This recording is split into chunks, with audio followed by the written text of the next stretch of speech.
conversation with you. I want to ask you to consider what I'm saying. Yes? Yeah, please come in. If you're standing there on the outside, you're welcome to come in. I want to ask you to consider my arguments and to consider why I believe Christianity and, well, let me get to that. Why I believe it's true and why Islam I do not believe is true. Jesus said, if the light that you have is darkness, how great is that darkness? He also said that prophets would come after him who were false prophets. Now, I'm not saying directly to you anything specific about Muhammad, but the reality is that you must test the prophets. There was a man named Joseph Smith who said he was a prophet 200 years ago, and none of you believe in him as a prophet. Why don't you believe in him? And so the reality is that you can't just say, my book is true and your book is false. You have to present evidences and arguments for why what you believe is true. Not just because Muhammad said so, not just because the Quran says so, not in this generation. You must give an account and evidences for the truthfulness of what you are speaking about. Why do I believe Christianity is true? Because it is based on the gospel, the Injil of Isa Masih. Christians are called in the Quran the people of the Al-Kitab, the people of the book. And we are told to judge by the light of what is revealed in the Injil. That is in chapter 5, ayah 46, and there are many verses about the Injil being a revelation from Allah. If something is from Allah, it cannot be changed, it cannot be corrupted. The Quran says that the book, the Injil, was with the Christians during the time of Muhammad. So when was it changed? It wasn't changed, it wasn't corrupted. And I'm sure we'll get into that discussion. But in any case, the gospel confirms the testimony of the prophets. And this is why it is true. That's my argument. The Injil confirms the testimony of the prophets, and this is why it is true. Islam is false because it is based on the Quran, which contradicts the Injil or the Gospel of Isa al-Masih, and it contradicts the testimony of the prophets. Look, here I have a Torah. Just the 5 books of Moses. The Torah. It's there. It has the Hebrew. I don't speak Hebrew. Here's Tanakh. This is the Jewish Bible. Now the Jewish Bible has the prophets, it has the Torah. So this one is in here. The Tanakh. So that has the prophets and the writings, so Zabur. Now, what is the Bible? The Bible includes the entire Jewish Bible.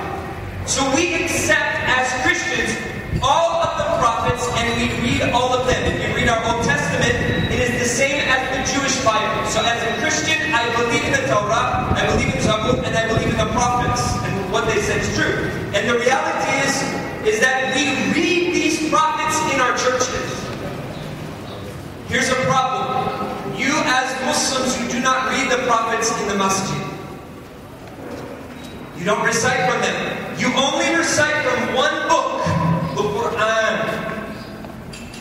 That means you depend on one prophet who tells you everything, who cannot speak the language of the other prophets. You depend on one person alone to tell you what is true or not true.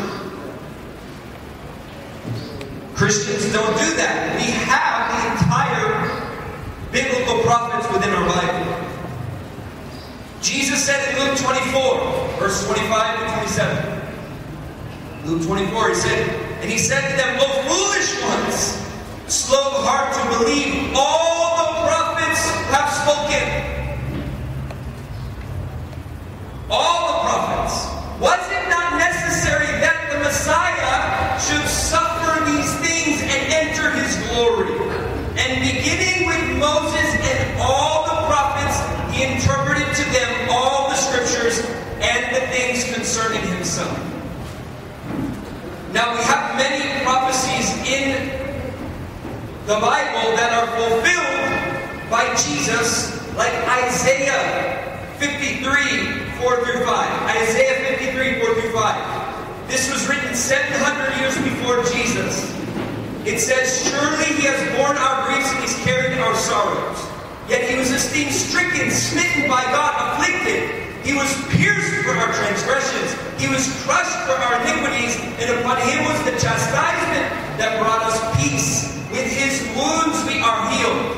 Tomorrow we're going to be talking about the crucifixion. But here's a prophecy in Isaiah 700 years before Jesus went to the cross. And it fully is showing that Jesus fulfilled what was in the prophets.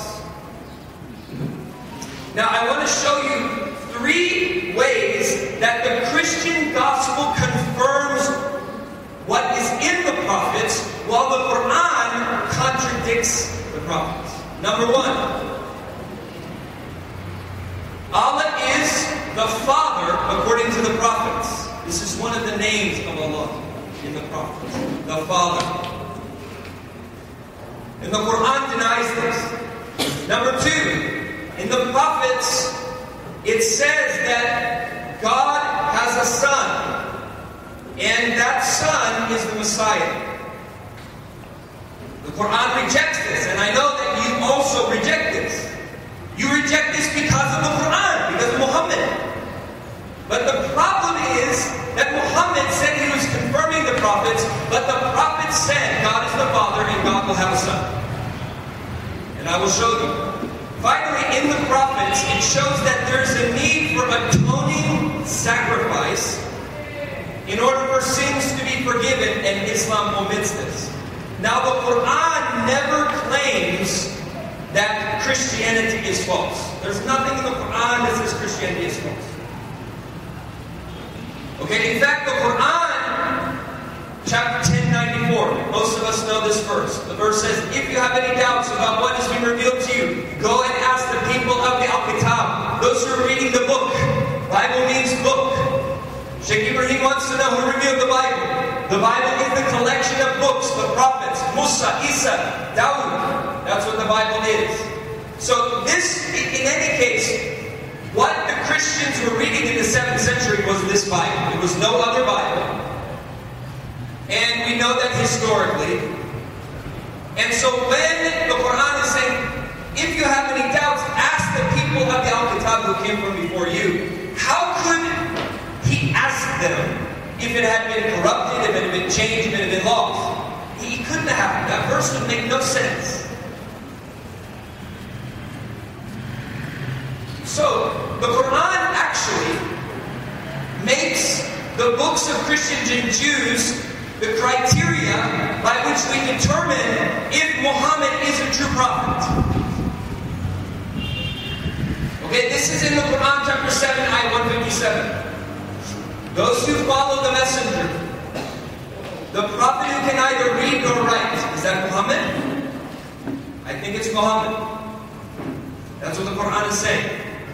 Whom they will find described in the Torah and the Gospel, or the Injil, which are with them. Again, what that is saying is that the book is with the Christians and Jews in the 7th century. It's not lost.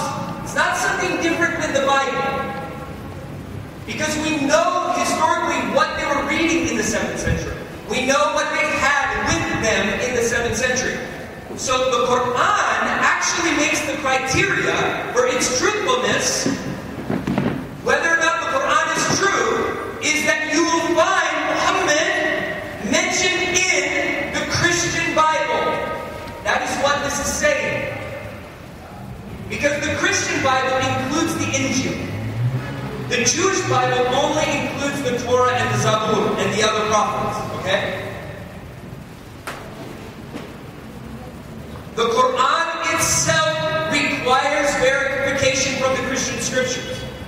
There's an Islamic scholar named Syed Hussein Nasr. He says this: although later Islamic commentators and theologians often held the view that the Jews and Christians actually changed the text of the Bible, as epitomized in the work of the 5th and 11th century scholar Ibn Hazm.